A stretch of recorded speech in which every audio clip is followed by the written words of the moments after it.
খাল খনন এটা একটা বিপ্লব, এটা একটা আন্দোলন, এবং এই বিপ্লবী আন্দোলনের কর্মসূচি দিয়েছিলেন প্রেসিডেন্ট জিয়া রহমান। এই যে একটা দেশপ্রেমিক সরকার, একটা জনদরদী সরকার জনগণের জন্য যে কাজটুকু করবেন দায়িত্ব নিয়ে করছেন এবং করবেন, এটা নির্বাচনী ওয়াদা, নির্বাচনী প্রতিশ্রুতির মধ্যে পড়ে। এবং 180 দিনের যে দৃশ্যমান কিছু কাজ ইতিমধ্যে বিভিন্ন মন্ত্রণালয়ের কাজটুকু সেটা আপনারা দেখতে পাচ্ছেন।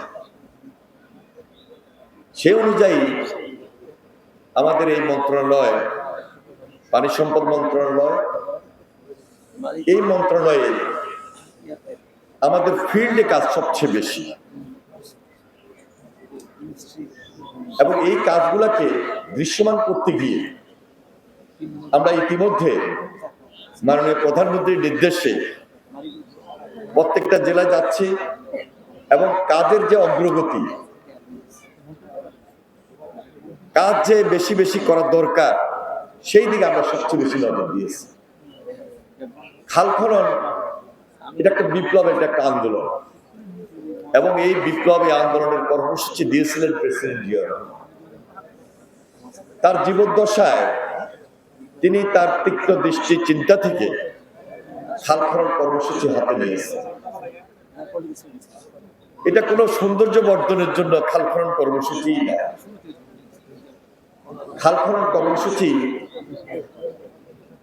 তিনি যখন তার জীবদ্দশায় এই কাজটি শুরু করেন,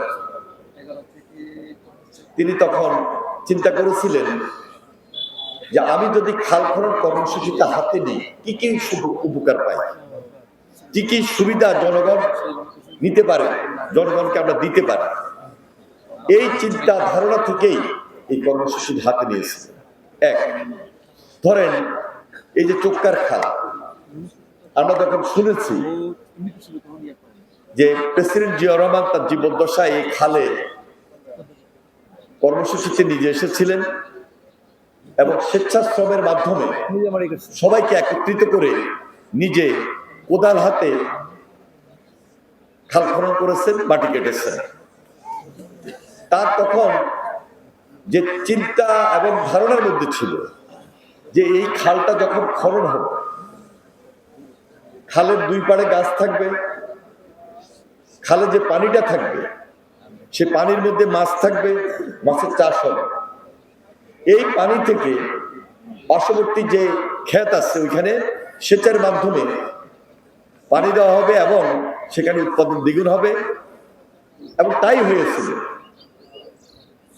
জলাবদ্ধতাও দূর হবে, জলাবদ্ধতার কারণে যেন অসুখ বিসুখ রোগবালাই না হয়, এবং বাজার যেন স্থিতিশীল থাকে, মাছের বাজার বলেন আর ফলের বাজার বলেন। এই সব চিন্তা চেতনা ধারণা থেকে প্রেসিডেন্ট জিয়া তখন খাল খনন কর্মসূচি হাতে নিয়েছিলেন। তিনি কি শুধু এই চোক্কার খালে করেছিলেন? সারা বাংলাদেশে হাজার হাজার কিলোমিটার খাল খনন তিনি তখন করেছিলেন। যার কারণে সেই সময়ে আমরা যে উপকারগুলো পেয়েছিলাম, দীর্ঘদিন ওই খাল খনন কর্মসূচি থেকে আমরা, বিভিন্ন সরকার এসেছে, আমরা বঞ্চিত ছিলাম।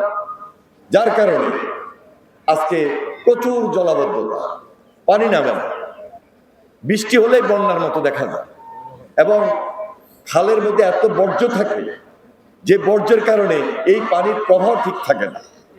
এই পানিটাতে এখান থেকে একটা নদীতে যাবে, বড় খালে যাবে, নদীতে যাবে, নদী গিয়ে এখান থেকে জলাবদ্ধতা দূর হবে।